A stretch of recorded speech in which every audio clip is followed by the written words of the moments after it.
What is up, IoT Me family? I am Alex Trader, co-founder and president of IoT Media and Entertainment, and your host of Drinks at the Forefront of IoT. We've got an amazing episode today for you. Jimmy Buffi from Reboot Motion, previous biomechanical analyst of the LA Dodgers, sharing his background, his history, Reboot Motion, what they are, what they're doing, and where they're going. Listen, if you're a sports fan, if you're into analytics and emotional analytics, biomechanics, this is the episode for you. Thank you so much for participating, for engaging, for watching. I appreciate it, and we'll see you at the end. Cheers. I can imagine. Just let me get the setup here and get the volume set and everything. Dude, you look great. Thanks. I gotta say, man, I'm digging the hair. All right. Yeah, I am. It's funny. I've gotten mixed reactions. My mom does not like it, but my girlfriend and her mom like it. So who are you gonna try to please, right? Yeah. So serious question though, who are you gonna try to please? I don't know. We'll see. Good answer, man. Good answer. Jimmy Buffi, thank you so much for joining me this evening. I guess late afternoon for you out in LA. Is it as beautiful as it always is in LA right now? Of course, man. Of course. Never changes, does it? Yeah. Well, we just had some rain, so I'm hoping that the power stays on long enough for us to finish this. So if for some reason we cut out, we'll have to reschedule, but fingers crossed it doesn't happen. Yeah. But Jimmy, thank you so much for joining us. This is episode 3. This is our 3rd episode already. Congrats, man. Congrats. You're doing it. The hat trick. I've now succeeded. Yeah. Of all expectations, I've exceeded anything that I hoped and dreamed of from this. That's great. Yeah, appreciate it, man. So do me a favor and introduce yourself and tell the folks out there kind of a little bit who you are and what you do, and then and what you're drinking.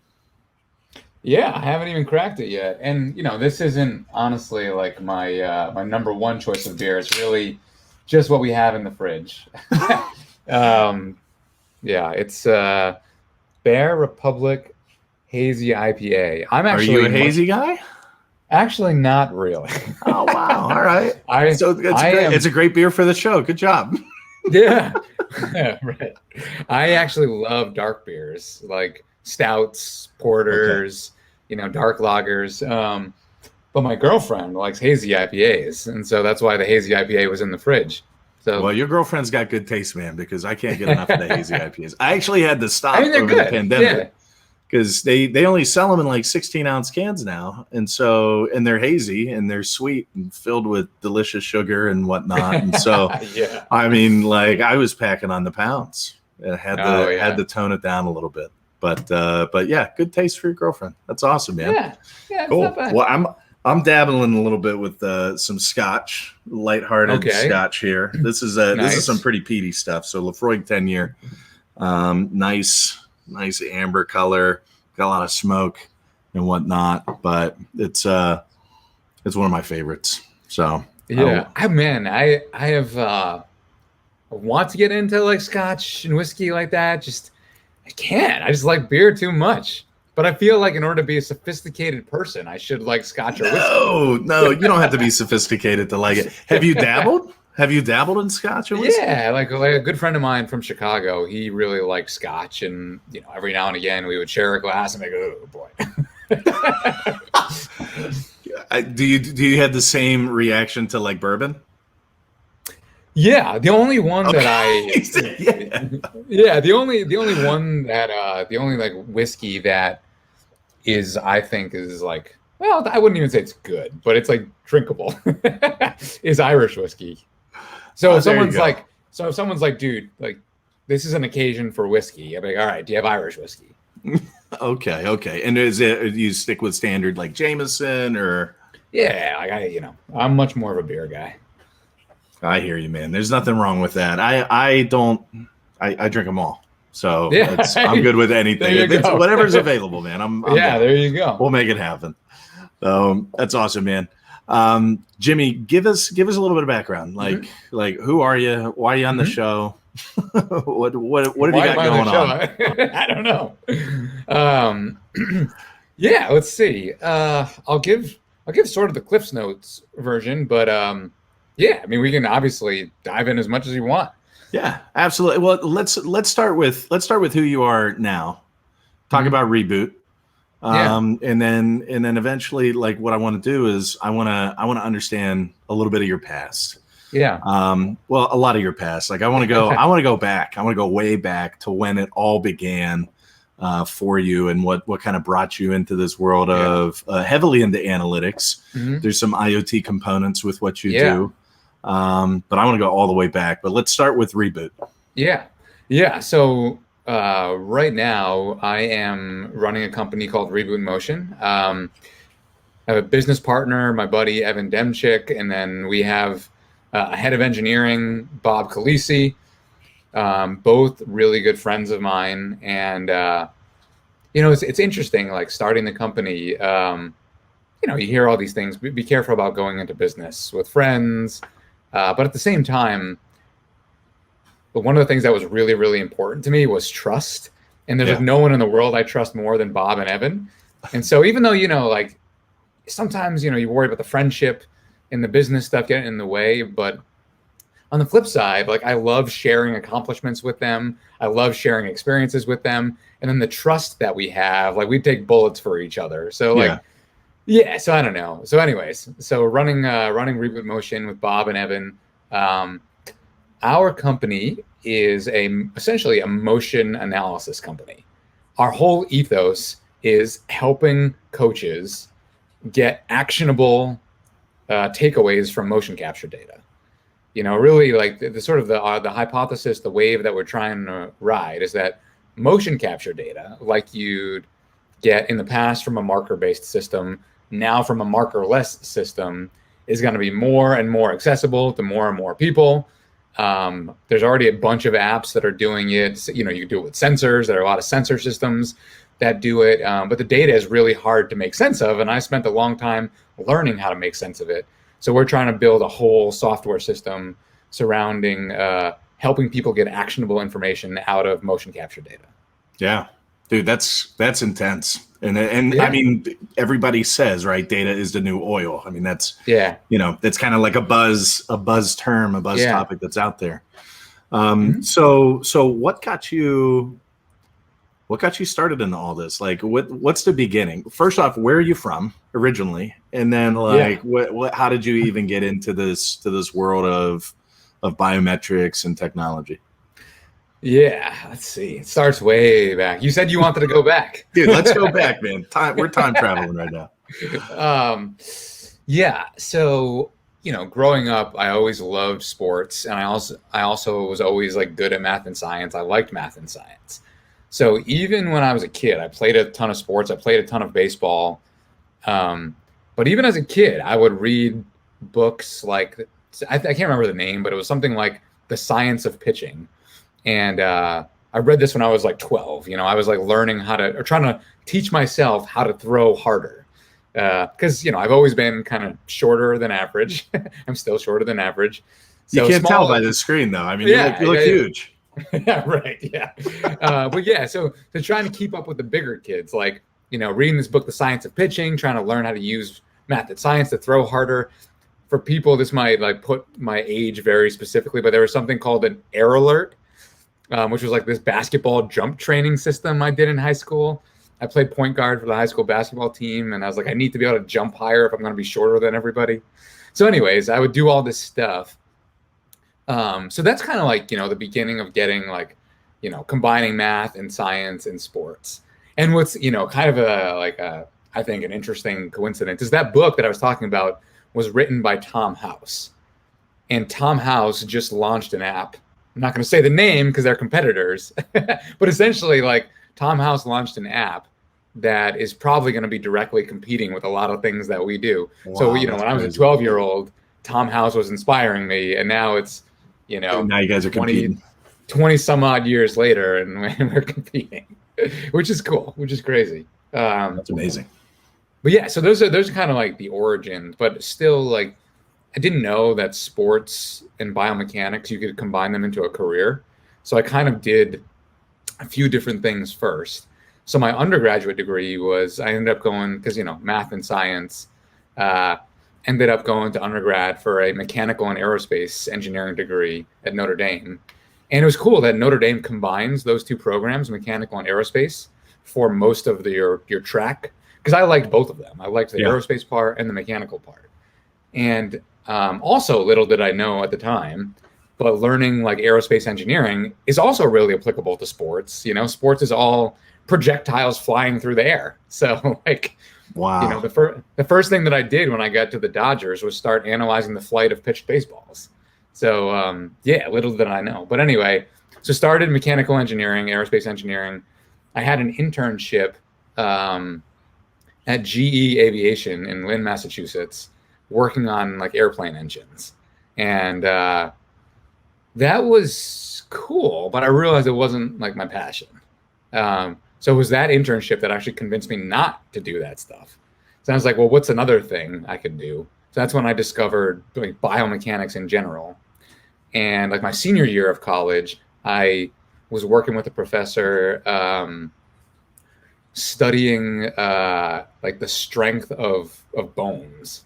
So, oh man, were these human bones? I think these might have been human bones. It was, it was. I think it's safe to say you jumped around a little bit. Yeah. So like, I think these were cadavers that were donated to research. And, my job was to like cut these little bones and like measure how strong they are and like try to break them. So it was like measuring the strength of bones. So that was like my intro into like biomechanics once I decided aerospace engineering wasn't for me. Yeah. Then, decided to get a PhD in biomechanics. And the big reason for this was I really wanted to be able to do stuff independently. Like one of the things that kind of annoyed me at GE was I always had to do like what my manager told me, even if I didn't want to. But the nice thing about a PhD, and I was always like really curious and into learning. So I was like, oh, with a PhD, I could like run a lab where I decide. I want to be the boss. Yeah, like I decide what we're going to research. I decide the questions. At the time, I didn't know that that's also kind of like a CEO. But actually, that's, right now as a CEO, I'm definitely not a dictator. I don't know if that made me sound like a dictator, but it's definitely not the way we run. Well, hard to be a dictator when you're with friends, right? I mean, they're going to tell you to quit screwing off, right? They'll they'll humble you pretty quick. Yeah. Oh, definitely. Yeah. They're not afraid to tell me when I'm wrong. But yeah, so that like led into deciding to get a PhD in biomechanics. Is this too deep, or do you want me to keep? No, man. I mean, this is perfect. Yeah, no, it's background because I think that where people are curious about, like somebody like you, right? Like you've gone through you've like a PhD. Like that's not a small task to accomplish, right? So you accomplished the PhD, and then you worked for some incredible organizations. I mean, you worked with the Dodgers, like that's incredible. And then you were like, all right, I'm done with the Dodgers, and now I want to do my own thing. And like this all leads up and builds up to like what made that happen. So no, perfect amount. Keep going. Yeah. All right. Well, and also I think this is just something like I've never been afraid to say. I feel like for some people they start on a career track and they feel like they have like sunk cost and like I'm already down this path. Like I can't change. Yeah. But for me, I'm always like, this is like the rest of my life. I'm definitely going to change. Like, so, we got to switch this up a little bit. Yeah. Like mechanical engineering, just straight mechanical engineering. Like that wasn't for me. And then that even happened again. So when I started, so let me ask you that then. And then I want to hear this next part. Like how deep were you into the mechanical engineering before you made the swap? Like what was the investment personally for you on that side? Yeah, so it was, that was my undergraduate degree. So it was like 3 years. Yeah, So it was 3 to 4 years. Yeah. It was 3 years of an undergraduate degree, and then it was my senior year when I realized I was going to transition.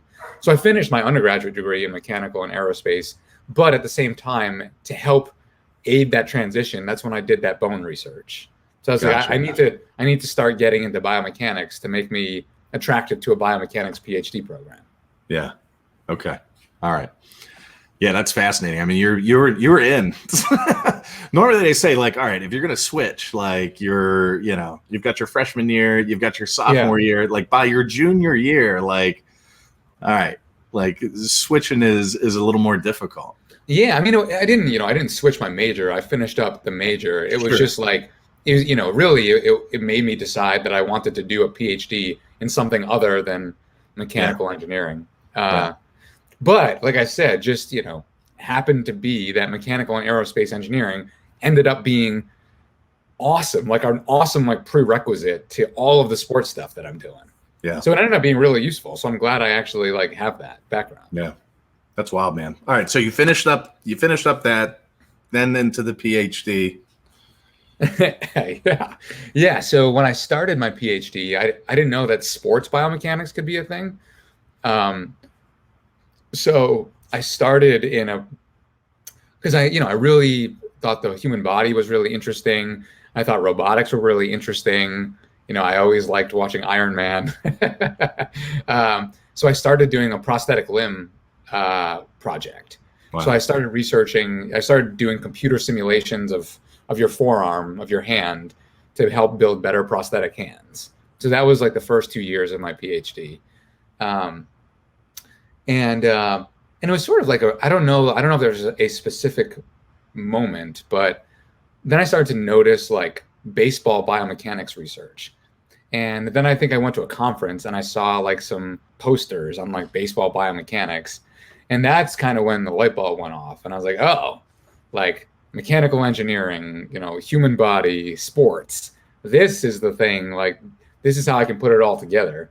And it tied everything back in from your childhood of exactly. Playing baseball and reading the books and all that. Did you play ball throughout your college and PhD career? Were you playing ball or was it? I played baseball through my, it's funny, like the same way where if I don't think like something is working, I'm gonna not do it anymore. I'm gonna do something else. That kind of happened with me with playing baseball. So I played baseball my freshman year of high school, actually made varsity my sophomore year of high school. But then it wasn't fun anymore. And so I decided to play tennis instead. So halfway through high school, I switched from playing baseball to playing tennis. It's awesome, man. So you're experienced in a variety of sports. Yeah. Very cool, man. So then how did, with all that, and I mean, I'm assuming that the biomechanics and getting your PhD in that, like that led into the Dodgers, but kind of talk about like you're in your PhD. How did getting connected with the Dodgers really come about? That was a whole thing, man. So yeah. I mean, this is what does that mean? Well, when I think about this whole journey, like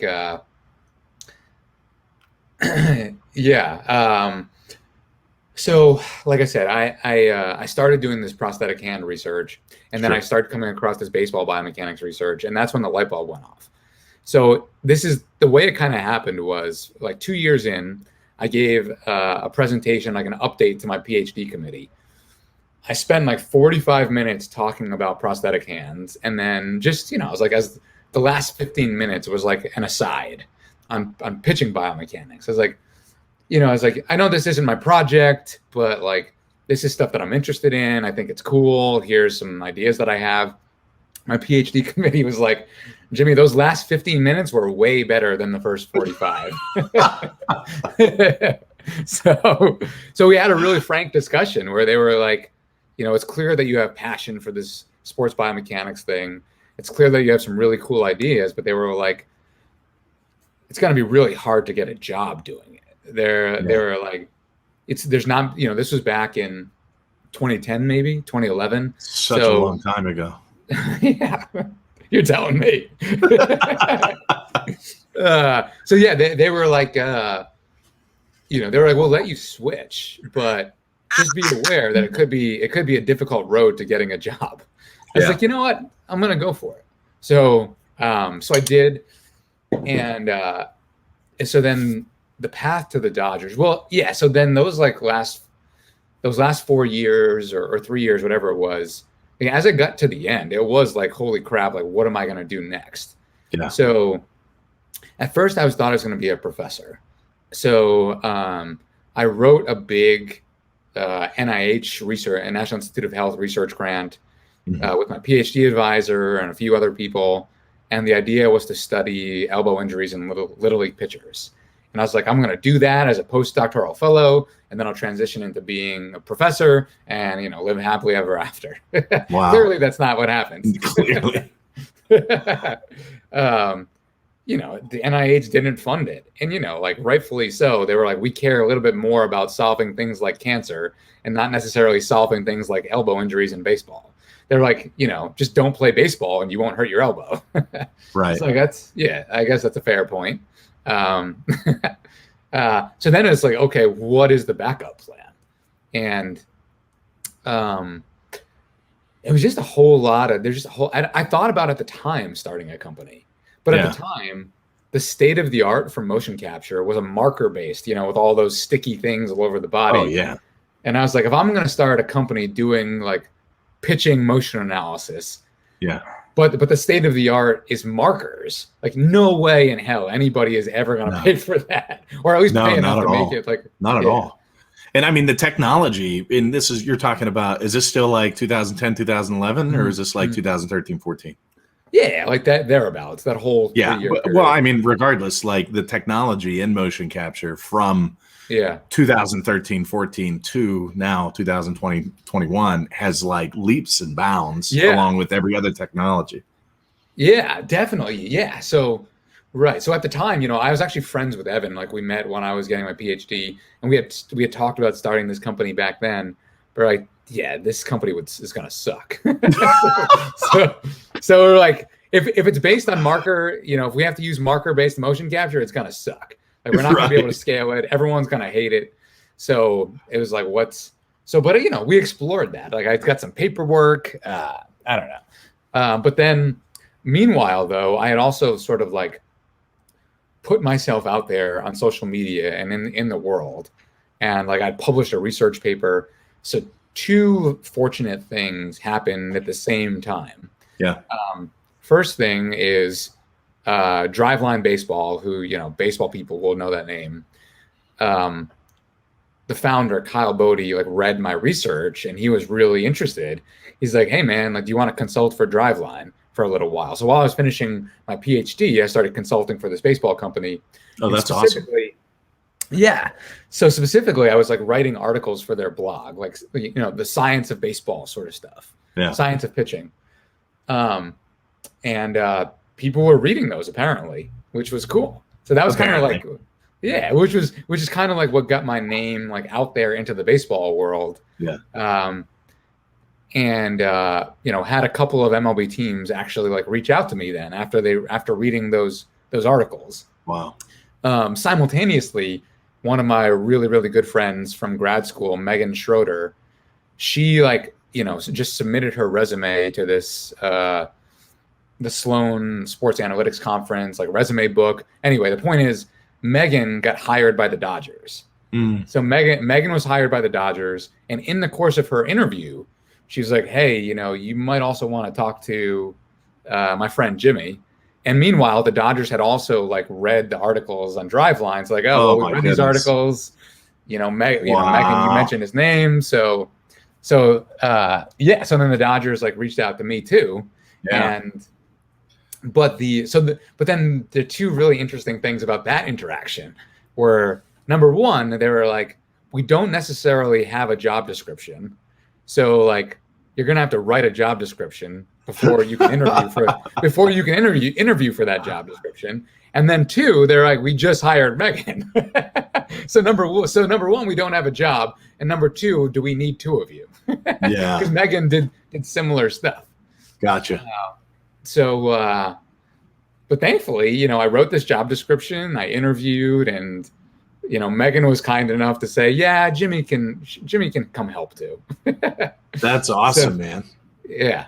So then I started with the Dodgers in 2015 and with Megan. So that was amazing to have my friend Megan there at the Dodgers with me. That's awesome, man. It's crazy. Like, talk about the moment when like the MLB really started becoming a thing. Because I feel like for most people, like that are in sports or that love sports, like getting a job with an MLB team or an NFL team or an NHL team or an NBA team, like it's a dream job, right? Yeah. So and for you were like, you've gone through the educational process. You've kind of been like, where am I going to go? Like, these are the things that I'm interested in. And the stars literally aligned. Like, tell me about the moment when like you start, like things really started clicking for you on like, holy crap, like there is like, I can actually get paid and do what I love doing with an organization like the freaking Dodgers, right? Yeah. Like, it's crazy. Well, I mean, number one, I mean, I had always like dreamed of like working for a sports team. So number one, I was like, holy crap, this email from like so-and-so at LADodgers.com. I was like, holy crap. Like, this is someone from the Dodgers is emailing me. Like, wow, this is amazing. But then at the same time, there was another MLB team that I was talking to, and even, Driveline Baseball. And then there was, I could have continued to pursue like the research thing, even though the NIH grant didn't work out. So it was actually a really, really weirdly like exciting, but emotional and like difficult decision, because I was really into like trying to help as many people as I could. And the MLB opportunity was actually not helping as many people as I could. It's like helping one very specific organization. Right. But at the same time, it's like a super cool, like once in a lifetime kind of opportunity. Oh yeah. You got to take it. Yeah. And like also like the Dodgers have like resources, like, I was like, oh my goodness, like all of the different, all the technology I could ever imagine, like the Dodgers would like be able to get it. If I was like at a random biomechanics lab, I would be scraping by, for a couple dollars to like get a crappy motion capture system. But it was a really hard decision. And so this is another really weird thing. Just there's a lot of weird things. So also at the time, Jeff Passan, at the time he was with Yahoo Sports, he was writing a book called like The Arm, I think it's called. Yeah, The Arm. And somehow like via Driveline and all this stuff, like he got connected to me. So I was also like talking to Jeff Passan. He was like kind of interviewing me for his book. And because it was all about like the science of pitching. Yeah. And, I was someone who's doing research on pitching. So he's like, right. But meanwhile, like all of this saga with, do I go for the Dodgers? Do I work for Driveline? Do I do research? This is all playing out. So while Jeff Passan is asking me about the science of pitching, we're also just talking about this like Driveline Dodger thing. And I was like really naive at the time. And, of course he was like, going to use that in the book. But I didn't know that, I was like, I was just talking to this guy. We were just having conversations. So I got hired by the Dodgers. And then I don't remember how much later, but a few months later, maybe a year later, this book comes out. And the chapter that they decided to put online as like the teaser was the chapter that was about me. And like, because it wasn't actually about me. The sort of the thesis of the chapter was that Major League Baseball teams were like snatching up like all these researchers for, because they had the resources, and it was like, it was taking away from like public baseball research that could like help more people. I don't know. Anyways, it was I was like weirdly like conflicted and emotional about the whole thing, because like, I was like, do I want to like go to the Dodgers where everything's going to be a secret, or do I want to help a lot of people doing a research project? And then a few months later, like that entire story was like online in this book chapter. And meanwhile, now I'm working for the Dodgers. And they're like, Jimmy, tell us what's going on in this book chapter here. I was like, oh no. You're like, well, guys, I don't, can we just pretend that doesn't exist? Yeah. And then also, like you sign all these confidentiality things when you work for a Major League Baseball team. Oh, and yeah. so it came out after I started at the Dodgers. So it almost seemed like I was giving this interview while I was a Dodger employee, which I did. Yeah. I didn't. It all happened prior to, but I don't know. It's a weird situation. It sounds like very uncomfortable. That whole situation, like it was like both like exciting and like amazing because like the Dodgers are a dream job, but then like just so many conflicting emotions for so many reasons. Like, is this all going to crash and burn because of something that I said for this book prior to me even getting the job with these guys? Mm-hmm. Man, that's crazy. That's crazy. So I'm trying to think, like, it's like, this is amazing. Like, I love the progression of where you came from. So talk to us a little bit about the decision that you made to leave the Dodgers, right? Because, dream job, get a job with the Dodgers, working with some of the top tier, MLB players, and like it's an amazing organization. You did some really amazing things. Go Pirates. Because I'm Pittsburgh, right? But the Dodgers, like, you can't, like, they're an amazing organization. But talk about like how you got to the point where you were like, you know what? I've gotta start my own thing. I've got to leave this, like this steady paycheck, like this organization that has resources to do the things that I've been doing, and I'm going to go and I'm going to become a CEO of a startup. I'm going to become an entrepreneur. Like walk us through that decision-making process. Whew, that was also a hard one. A lot of hard decisions along the way. A lot of hard decisions along this career journey. So I ended up working for the Dodgers for 4.5-ish years, something like that. And it was one of the most fun things, you can imagine. It was so cool. Like, I remember like the first time like I met Clayton Kershaw, I was like, holy crap. Or like, the first time, when they drafted Walker Buehler, and like the first time they're like, all right, Jimmy, you go sit down with Walker and like talk to him about some pitching stuff. I was like, oh my God. So it was like really cool. And then it was like really awesome to feel like I was making an impact even on this, somewhat small group of players. One of my favorite things was being involved in player development, like after they're drafted, like help them get to the big leagues. There were a lot of programs that we did that I, helped design. A lot of analyses, a lot of things. Yeah. So it was super rewarding. Like you draft a pitcher, you work with them, and then the pitcher makes it to the big leagues. Oh my God! Like some of the coolest moments. Like one of the coolest moments of my life was there's a pitcher named Tony Gonsolin, and there was a lot of things that we worked on with Tony, and there's a lot of people involved. But Tony went from someone, a late round draft pick, wasn't necessarily considered a prospect. Then over the course of his time at the Dodgers and working with my group and the people, my peers and coaches, whatever, there's a lot of people involved. But anyways, Tony made it to the big leagues, and I still have this video saved on my phone. But when Tony made it to the big leagues on the Dodger broadcast, they were telling this story about Tony's development, and they mentioned me by name as someone who helped Tony get to the big leagues. And I was like, man, that's so cool. Like Tony made it to the big leagues, and like the Dodgers, they mentioned me on the telecast. I don't know. So there's so many cool. It had to be like euphoric. Yeah. Like I could just imagine like you're hearing that and you got to pause it and rewind it and be like, did I hear that right? Are they talking about me? Yeah, I was like, how do they even know? Like the Dodgers are keeping me top secret. Like no one knows what I'm doing. Like how do they know? Jimmy's 60 feet underground in a lab. Yeah. No, it was awesome. And wow. That's cool, man.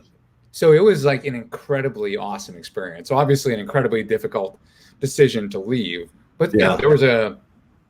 there's a lot of things that played into that. Like I spent 4.5 years there, and kind of was a big part of building out the pitching, physics, biomechanics, analytics from nothing into like a key part of Dodger, what the Dodgers do.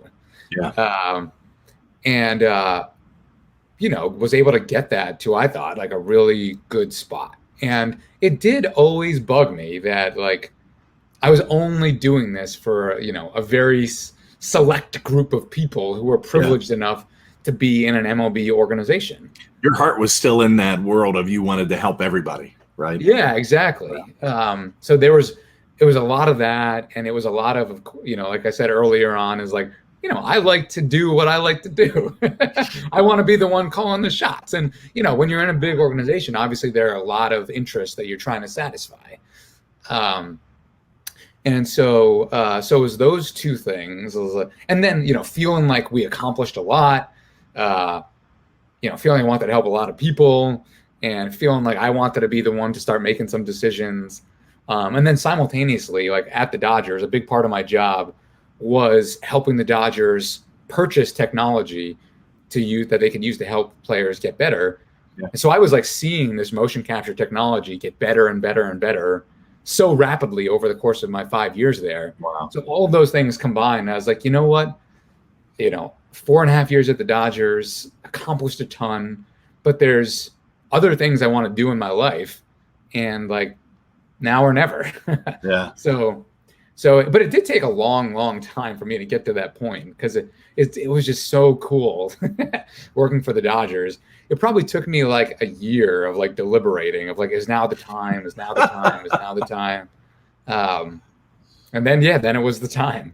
Yeah, dude, that's awesome, man. And so you left the Dodgers. Are you still a Dodgers fan? Yeah, I mean, I don't know. It's honestly like I work, like Reboot Motion. We work with a bunch of Major League Baseball teams now. Yeah, but I mean, if you're rooting for a team, are you rooting for the Dodgers? I'll say like I root. Yeah, go baseball. Go baseball. No, I won't be that. I won't be that like diplomatic. I'll say like, I root for like my friends at the Dodgers. I root for the people I root for the people that I care about. Yeah. Which is, like, so God, it's really annoying. But over the course of my time at the Dodgers, we lost 2 World Series in heartbreaking fashion. And then as soon the year that I leave, they win the World Series, and I couldn't get a ring. But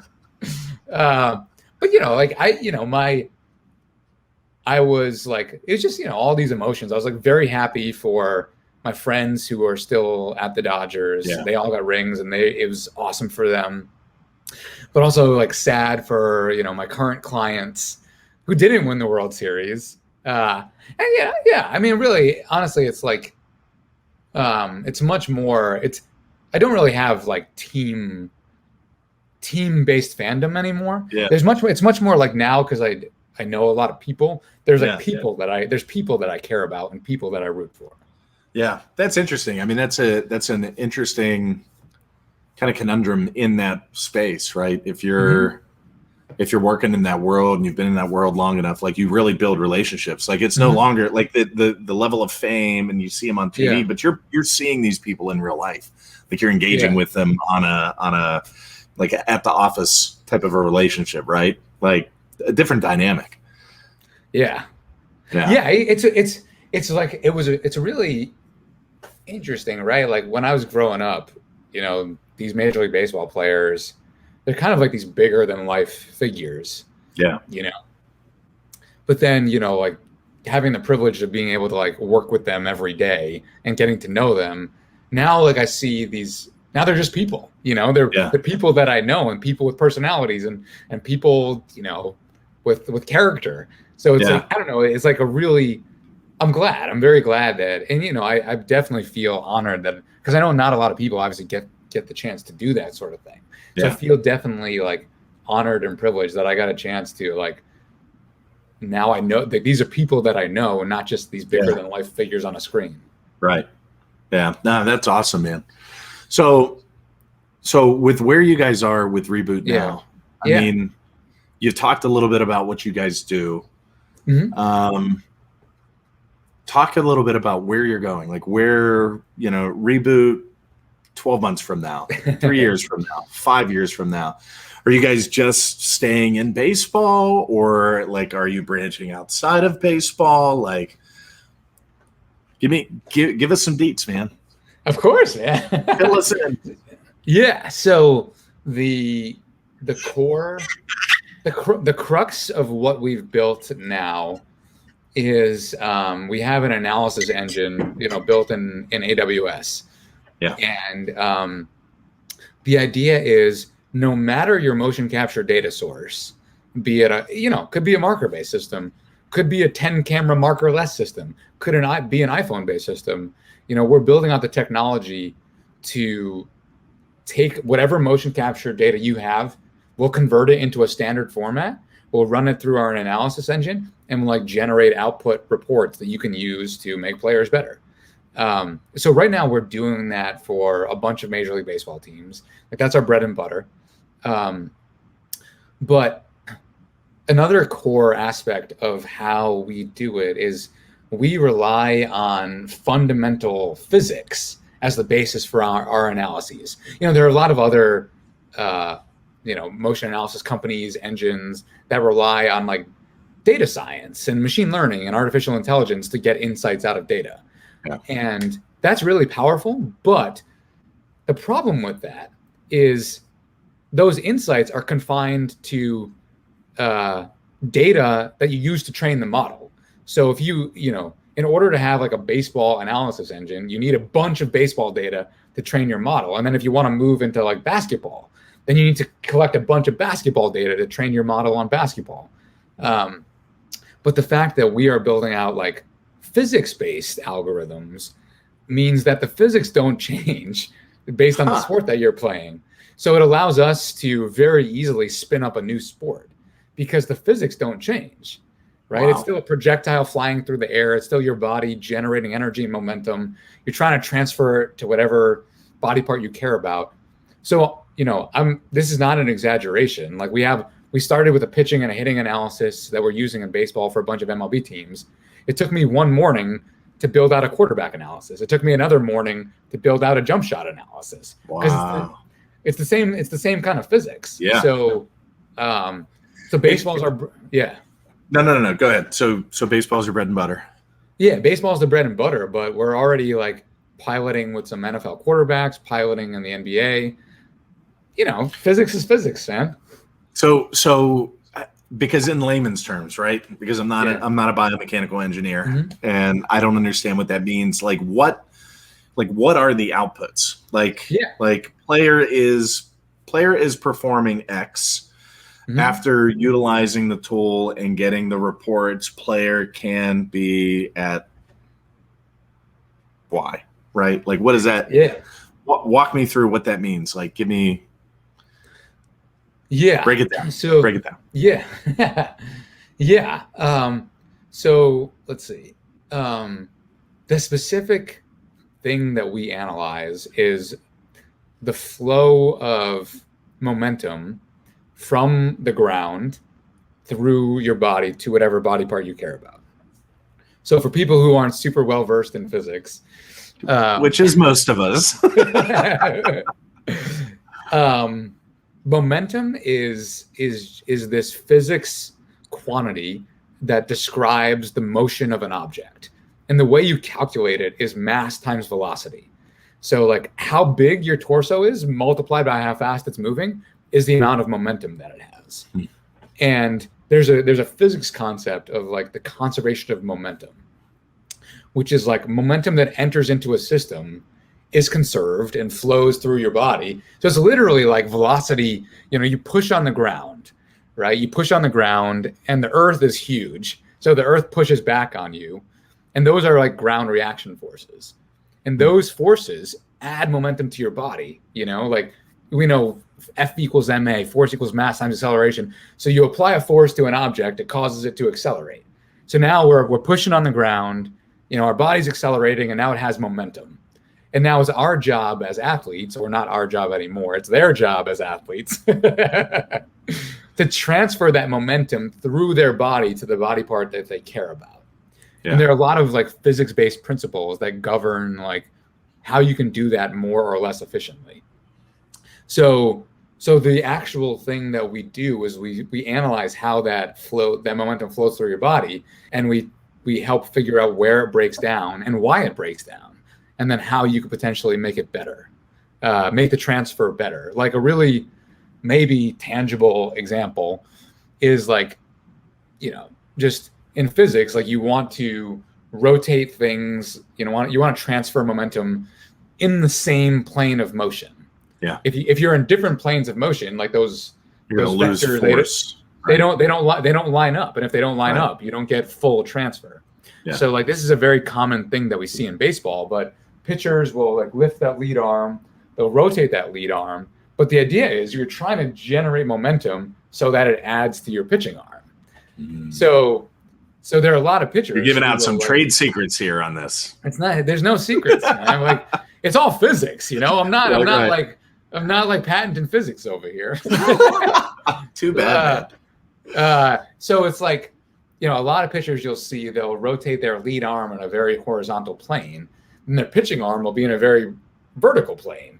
But just in the extreme case, like you pull in this direction, you throw in this direction, those things don't line up. They don't add up very well. Yeah. But if instead you pull in one direction and you pitch in the same direction, now those things add up in a much more efficient way. Wow. No, that was awesome, because I understood that when you were going into the equations and stuff. I definitely understand that. Good. But I appreciate that, man. Thank you for breaking that down. And it really is fascinating, because I mean, it's the combination of the science, right? And you're using the science in the motion capture, and you're giving this information in some sort of tangible, legible reports for people to change the way that they're doing something, whether it's throwing a football or pitching a baseball, or and I'm assuming like with basketball, is it mainly shooting, or like what is the? Yeah, well, I mean, we just got into that, so we're still figuring out. But so I mean, I don't know. This is a lot of inside baseball, if you will.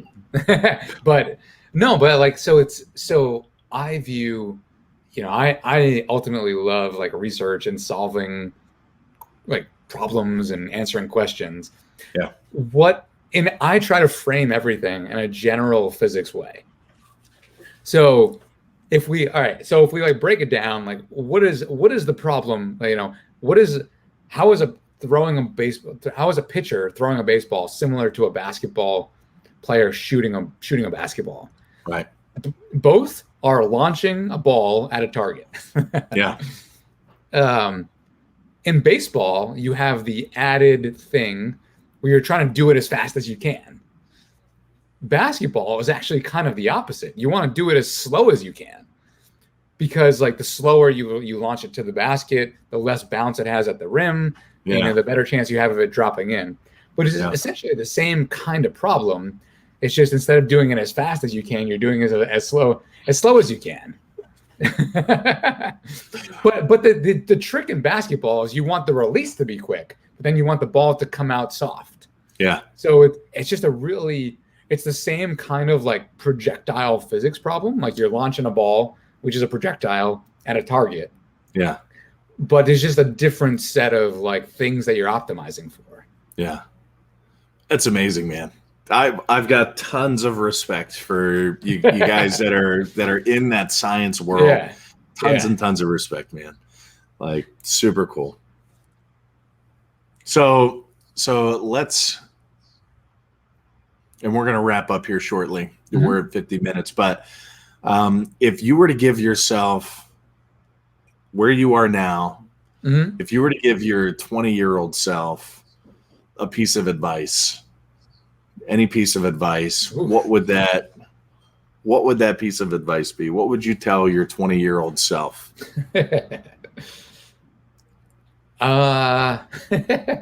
He wouldn't listen. That wasn't the question, though. Yeah, probably. Don't stress as much. Like I definitely tend to. I definitely like stress sometimes over things that I can't control. Yeah. And so that's what I would. That's definitely what I would tell him. I was like, I'd be like, just relax, man. You can't control it. You play a little bit of Bob Marley in the background while you're doing this. Like, don't worry, be happy. Yeah. Do what you can to impact the outcome. But if you can't control it, try not to worry about it as much. But I know that like my 20-year-old self, even my current self, has a hard time listening to that advice. You'd be like, Jimmy, you're stupid. I'm not listening to you. Yeah, but like one of the things though that I think helped me, and like it's not necessarily advice I would give my 20-year-old self, because it's what I did. But something that I think that's important is like not being afraid, and maybe continuing to reassure myself, like, don't be afraid to like take a big leap if it's something that you're passionate about. Like this happened 3-4 separate occasions, like where I don't know if other people would have done that, is like switching from mechanical engineering to like doing a biomechanics PhD, switching from like prosthetic limbs, which is a very solid industry, which would have had a bunch of jobs, to like baseball biomechanics, which at the time didn't have a lot of jobs. Now it does have a lot of jobs. Then like deciding to go to the Dodgers instead of like working for Driveline or trying to do research somewhere, and then quitting the Dodgers to start Reboot Motion. Is like, do it, man. Like, go for your passions. Like, it's ultimately what's gonna make you the happiest. So go for it. You only get one life, so go for your passions. Yeah, that's awesome, man. I think a lot of folks that would listen to this, they can really take that advice to heart. That's cool, man. Yeah. And so, go ahead. And I was gonna say though, but it's not like blindly follow your passions. It's like dive in, man. Just close your eyes and just go for it. It's like like have a plan, right? I didn't just like at the drop of a hat, like on a whim, switch from like mechanical engineering to a biomechanics PhD. I made sure my entire senior year I was doing biomechanics research to prepare me for a biomechanics PhD. So it's like, I think some people, like when they give the advice or they hear the advice that's like follow your passion, it's like, just like drop everything and follow your passion. It's like, nah, you should probably have a little bit of a plan. That's awesome, man. And it makes sense. It really does. So, and I always like to do this. I like to end with this question, and it is what can our listeners help you with? What types of introductions? What are you looking for? Question. If anybody's out there, how can they help kind of get you and Reboot Motion to that next level?